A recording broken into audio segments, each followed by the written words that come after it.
Hello students, Bohr model के बाद बात करते हैं हमारे नेक्स्ट प्रिंसिपल्स की, that is de Broglie equation. तो जो डी ब्रोगली इक्वेशन है that is given for explaining the dual nature of metal. ठीक है, मेटल के ड्यूअल कैरेक्टर को एक्सप्लेन करने के लिए।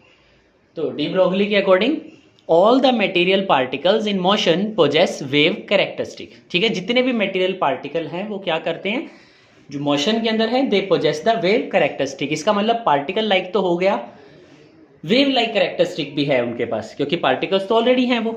ठीक है, so all the material particles in motion possess the wave characteristics. तो उसको एक्सप्लेन करने के लिए एक रिलेशन दिया गया that lambda is equal to H by M V. Already हम जानते हैं that lambda wavelength, H Planck's constant, M is mass of that material and v is the velocity, and the mass into velocity, जो mass और velocity का product है that is known as momentum। ठीक है, और p से हम उसे रिप्रेजेंट कर रहे हैं। So lambda is equal to h by p। ठीक है, तो उसको हमने मेंशन कर दिया वेयर p और mv इज मोमेंटम। ठीक है, next one is the derivation of de Broglie relationship. किस तरह से हमने इस रिलेशन को डिराइव किया, तो हमने यहां पर दो सेपरेट इक्वेशन यूज की हैं। One is according to the Planck's and second one is according to the Einstein. So according to the Planck E is equal to H nu. Already हमने इस रिलेशन को स्टडी किया that E is equal to H nu and nu is equal to C by lambda.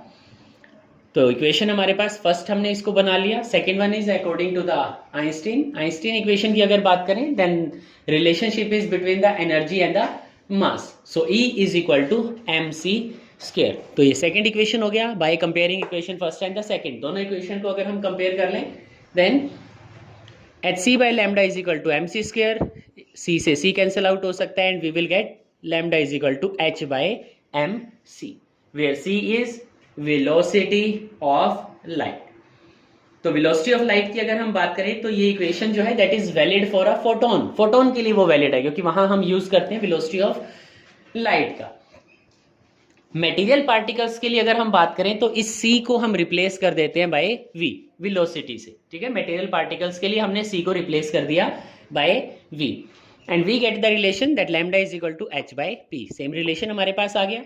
तो यहां से हम conclusion निकाल सकते हैं that the wavelength is inversely proportional to the momentum.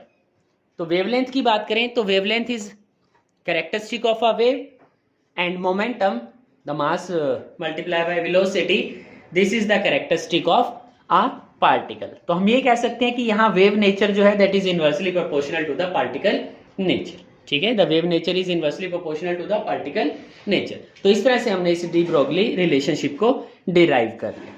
ठीक है, अब बात करते हैं कि किस तरह से जस्टिफाई करता है for the dual nature of electrons. तो डी ब्रोगली रिलेशनशिप के बेसिस पर हम बड़ा इजीली जस्टिफाई कर सकते हैं ड्यूअल नेचर ऑफ इलेक्ट्रॉन। और ड्यूअल नेचर की बात करें तो हमने कहा कि particle as well as the wave characteristic. तो पार्टिकल नेचर की अगर हम बात करें तो हमने एक डिस्चार्ज ट्यूब एक्सपेरिमेंट किया था जहां पर कैथोड रेज स्ट्राइक करती हैं जिंक सल्फाइड स्क्रीन के ऊपर और वहां फ्लोरोसेंस प्रोड्यूस होता है।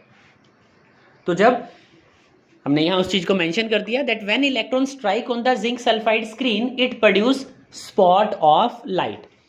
जैसे जैसे इलेक्ट्रॉन जिस जिस पॉइंट के ऊपर स्ट्राइक करता जाएगा उसी पर्टिकुलर पॉइंट के ऊपर जहां वो जिंक सल्फाइड स्क्रीन के साथ स्ट्राइक करता है एक लाइट हमें वहां ऑब्जर्व हो जाती है, एक ग्लो ऑब्जर्व हो जाता है and that point where the electron strikes on the zinc sulphide screen that is known as scintillation. ठीक है, जहां पर वो स्ट्राइक करता है उसी पॉइंट को क्या बोला जाता है, सिंटिलेशन बोला जाता है। So each striking electron produce only one scintillation point.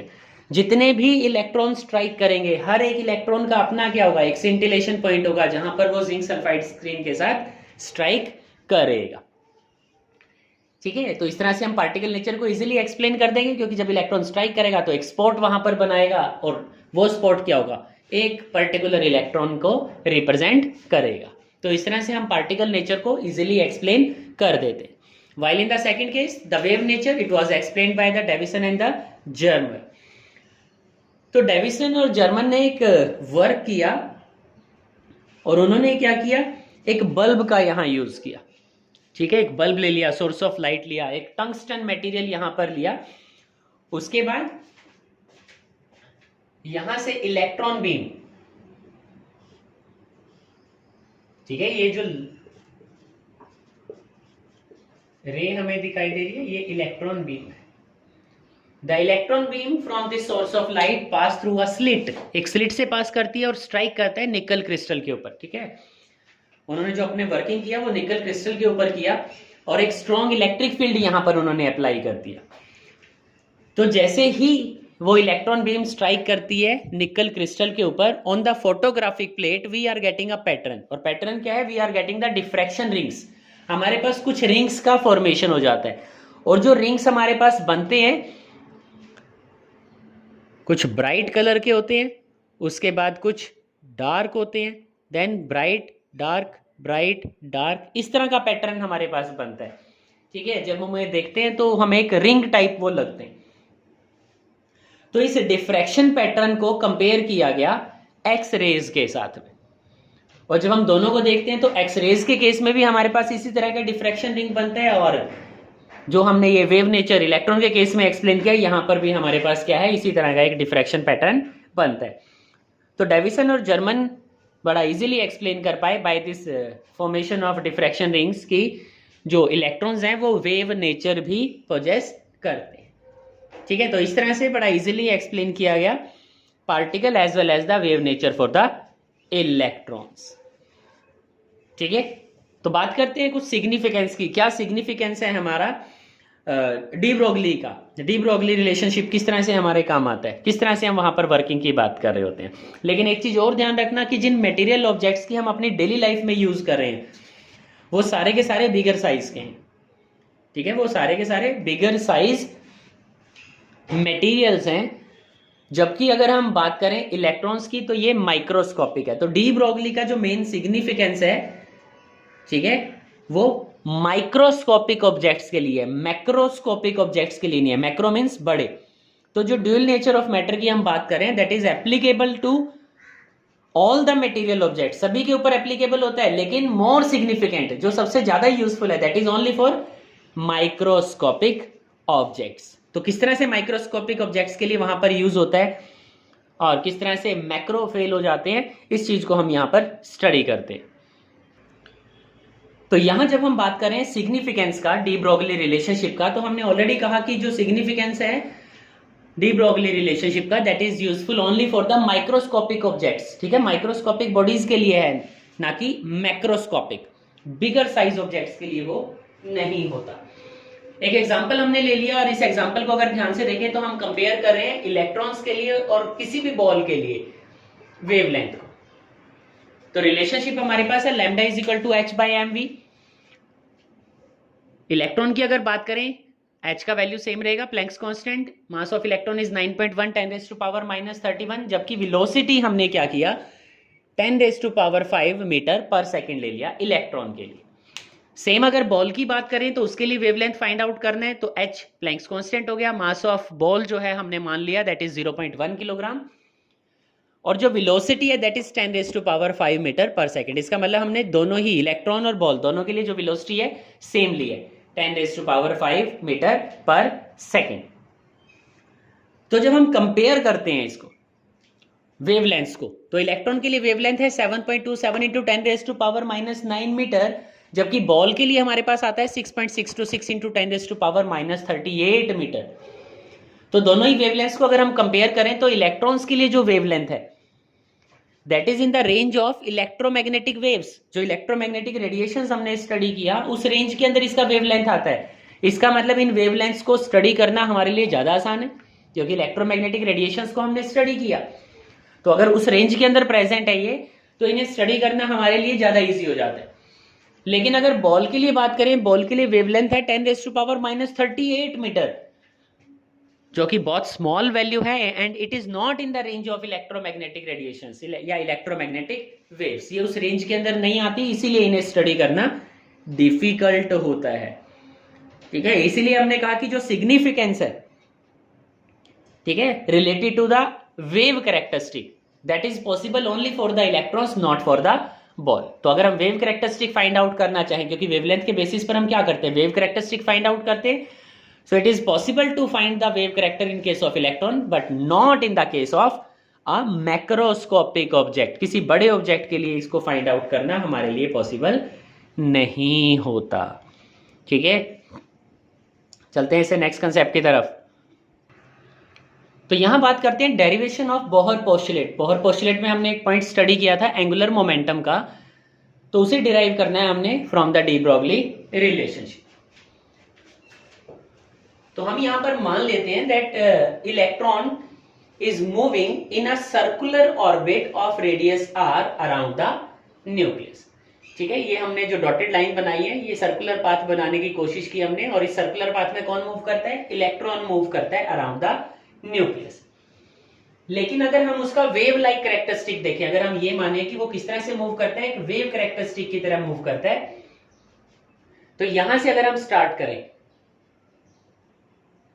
तो यहां देखो ये पॉइंट, अगर हमने यहां से उसे स्टार्ट किया इस तरह से, तो ये पॉइंट या ये एंड आपस में क्या हो जाते हैं, मिल जाते हैं इजीली। ठीक है, जो क्रस्ट और ट्रफ है एक रेगुलर सीरीज की तरह क्या होते हैं, मिलते हैं। इसे क्या बोला जाएगा, वेव इन फेज।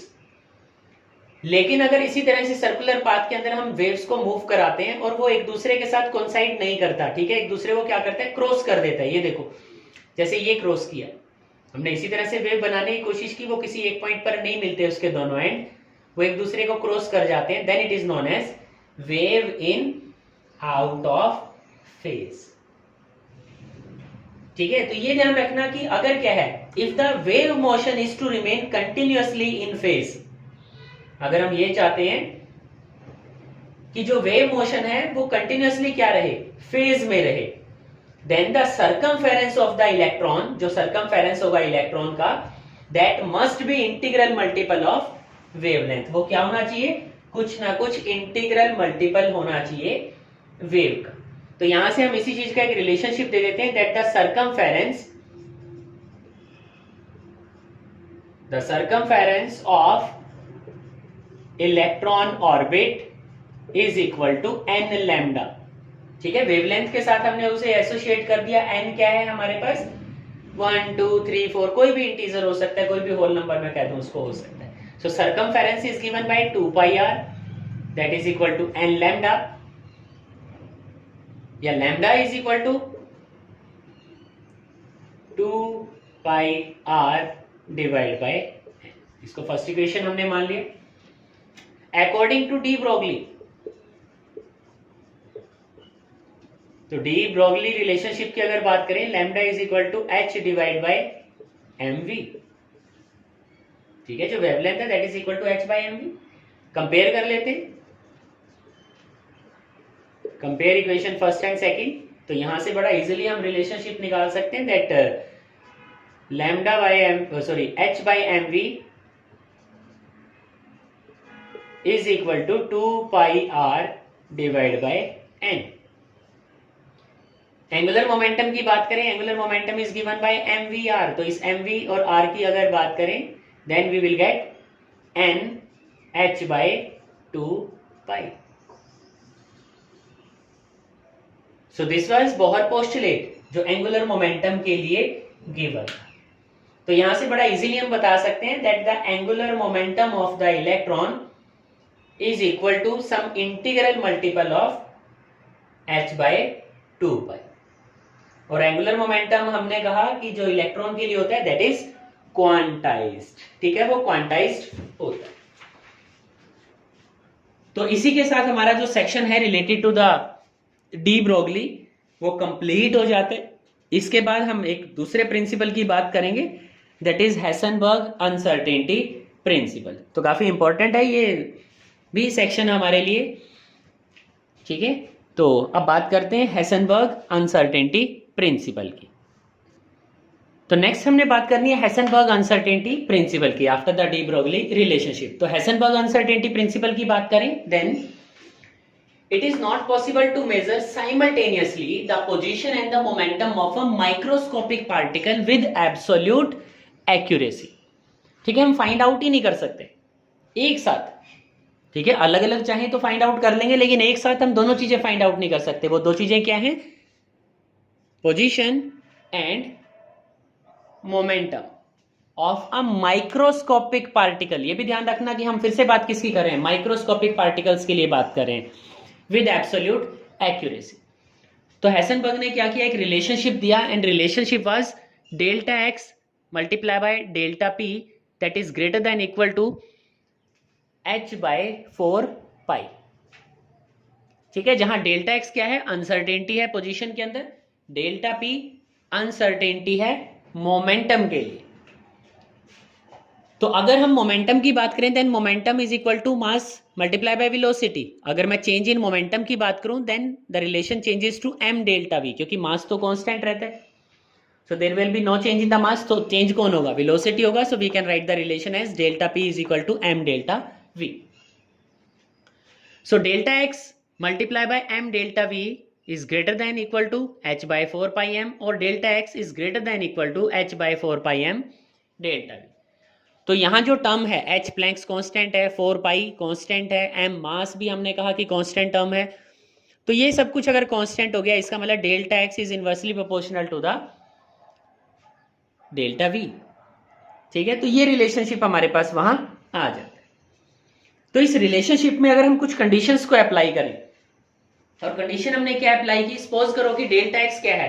स्मॉल। ठीक है, डेल्टा एक्स क्या है? स्मॉल है। इसका मतलब जो चेंज है पोजीशन के अंदर वो बहुत कम है। अगर चेंज इन पोजीशन बहुत कम है, इसका मतलब ये हुआ कि हम पोजीशन को क्या कर सकते हैं? एक्यूरेटली फाइंड आउट कर सकते हैं। अगर उसमें कोई ज्यादा चेंज नहीं आ रहा then it can be calculate accurately. So we can find position. हम एक्यूरेटली पोजीशन तो फाइंड आउट कर पाएंगे बट नॉट वेलोसिटी और मोमेंटम, क्योंकि वो उसका इनवर्सली प्रोपोर्शनल है। अगर हमने डेल्टा एक्स को एक्यूरेटली फाइंड आउट कर लिया, इसका मतलब चेंज इन वेलोसिटी को फाइंड आउट करना हमारे लिए इजी नहीं होगा। सेम अगर डेल्टा वी की बात करें, if the delta v is small means accurately we can find the velocity but not the position.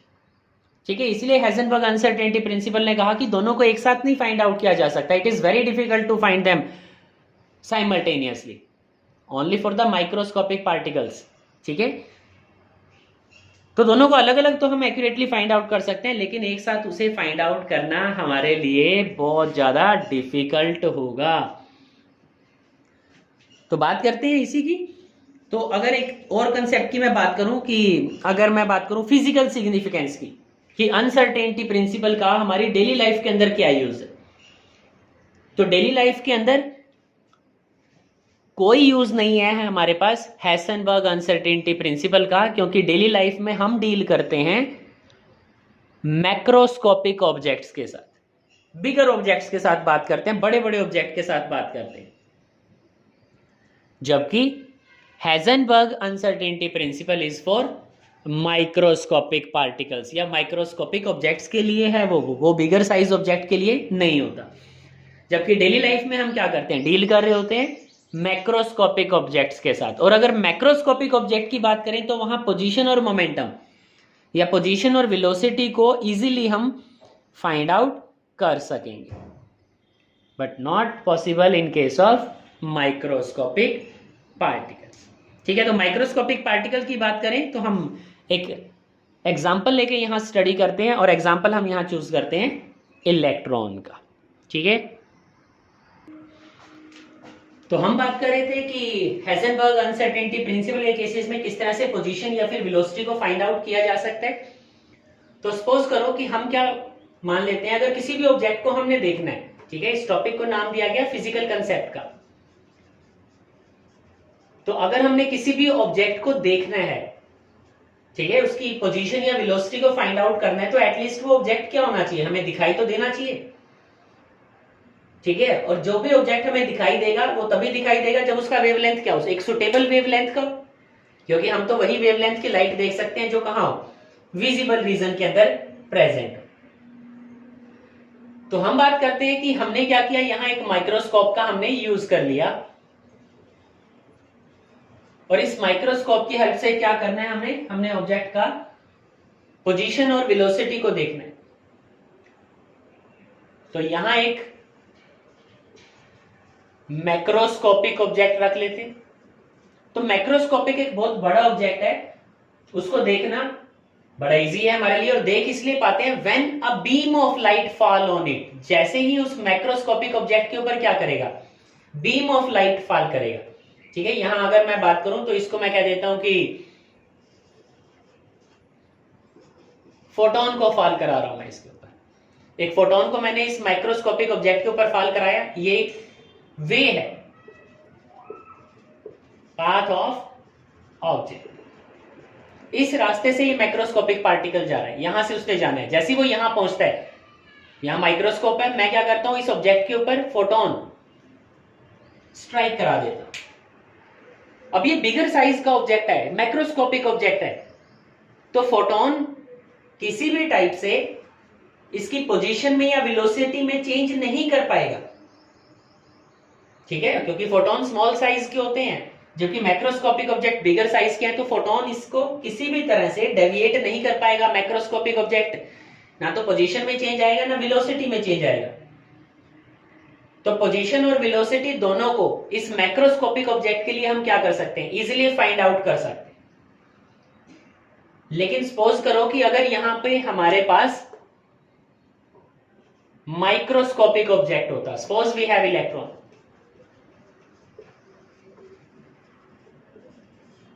And this is the path of electron. Electron ने इस रास्ते से जाना है। अगर हम अर्थ पे खड़े होके किसी स्टोन वगैरह को फेंके तो वो स्टोन इस तरह से जाता है, इसका मतलब वो सबसे पहले एक हाइट गेन करेगा, उसके बाद धीरे धीरे वो अर्थ पे फॉल कर जाएगा। This is known as trajectory. ये पाथ होता है जिस पाथ पे उसने जाना होता है। तो अगर मैं इलेक्ट्रॉन की बात करूं तो इलेक्ट्रॉन के लिए भी एक्सपेक्टेड पाथ यही हुआ। ठीक है, इलेक्ट्रॉन के लिए भी एक्सपेक्टेड पाथ यही है कि इलेक्ट्रॉन इस तरह से जाएगा और इस तरह से फॉल कर जाएगा। लेकिन जैसे ही इस इलेक्ट्रॉन के ऊपर हम फोटोन को स्ट्राइक कराते हैं, अब इलेक्ट्रॉन जो है वो स्मॉल साइज का है, मास भी बहुत कम होता है, तो फोटोन का इंपैक्ट इस इलेक्ट्रॉन के ऊपर बहुत ज्यादा होगा। इसका मतलब ये इलेक्ट्रॉन अपने पाथ से डेविएट हो जाएगा, डेविएट होकर कहीं भी जा सकता है, यहां जा सकता है, यहां जा सकता है, कहीं भी जा सकता है। तो ये जो पाथ था, जो ट्रेजेक्टरी थी, ये उसका एक्सपेक्टेड पाथ था। हमने माना था कि वो यहां जाना चाहिए, ट्रेजेक्टरी को फॉलो करना चाहिए, लेकिन जैसे ही फोटोन उसके ऊपर स्ट्राइक करेगा वो किसी भी डायरेक्शन के अंदर चला जाएगा। ठीक है, आफ्टर स्ट्राइकिंग ऑफ फोटोन। तो यहां हमारे लिए बड़ा डिफिकल्ट हो जाता है because of this change, position को और वेलोसिटी को for the microscopic object find out करना। इसीलिए इलेक्ट्रॉन के लिए हमारे लिए पॉसिबल नहीं हो पाता कि एग्जैक्टली हम क्या करें, पोजीशन या फिर उसके लिए मोमेंटम को फाइंड आउट कर पाए। ठीक है, तो ये हमारे लिए पॉसिबल नहीं हो पाता। ठीक है, इसके बाद बात करते हैं कुछ अच्छे इंपॉर्टेंट सेक्शन की, और वो सेक्शन हमारी बुक के अंदर नहीं गिवन है, तो देखते हैं क्या है वो सेक्शन। तो नेक्स्ट टॉपिक है हमारा, an electron can not exist in nucleus, कि जो इलेक्ट्रॉन है वो न्यूक्लियस में एग्जिस्ट क्यों नहीं कर पाते। ठीक है, इस चीज को हमने स्टडी करने। तो हम कहते हैं कि if electron want to be in nucleus, अगर electron according to the Heisenberg uncertainty principle, अगर इलेक्ट्रॉन कहां रहना चाहता है, न्यूक्लियस में रहना चाहता है, तो जो अनसर्टेनिटी इन वेलोसिटी है, ठीक है, जो चेंज इन वेलोसिटी है उसके लिए that must be less than speed of light, वो 3 × 10⁸ मीटर पर सेकंड से कम होना चाहिए अगर इलेक्ट्रॉन कहां रहना चाहता है, न्यूक्लियस में। और सेम इसी तरह से हम बात कर सकते हैं अनसर्टेनिटी इन पोजीशन की। तो जो अनसर्टेनिटी इन पोजीशन है for the electron, that can not be more than 10⁻⁻15 metre, और 10⁻⁻15 मीटर क्या है, it is diameter of nucleus, इससे ज्यादा नहीं होना चाहिए। So according to the Heisenberg principle, the delta x multiply by m delta v is greater than equal to h/4 pi. तो यहां से अनसर्टेनिटी इन वेलोसिटी हम फाइंड आउट करते हैं। h का वैल्यू पुट कर दिया 4, पाई का वैल्यू 22/7, 3.14 हमारे पास आ गया। मास of electron 9.1 10⁻31, and the delta x उसको हमने किसके इक्वल माना, 10⁻⁻15 के। तो जब हम ये सारी कैलकुलेशन करते हैं, we are getting 5.79 × 10⁻10 metre per second. Which is much greater than speed of light 3 × 10⁸ metre per second, क्योंकि इसका वैल्यू जो अनसर्टेनिटी इन वेलोसिटी है उसका वैल्यू ज्यादा आता है स्पीड ऑफ लाइट के कंपैरिजन में, इसलिए बोला जाता है that electron can not exist in the nucleus, it will be present in extra nuclear portion. ठीक है, वो एक्स्ट्रा न्यूक्लियर पोर्शन में प्रेजेंट होते हैं। ठीक है, तो इसी के साथ हमारा हेसेनबर्ग अनसर्टेनिटी प्रिंसिपल भी कंप्लीट हो जाता है। इसके बाद हम बात करेंगे अपने नेक्स्ट सेक्शन को लेके नेक्स्ट वीडियो में। Okay students, bye.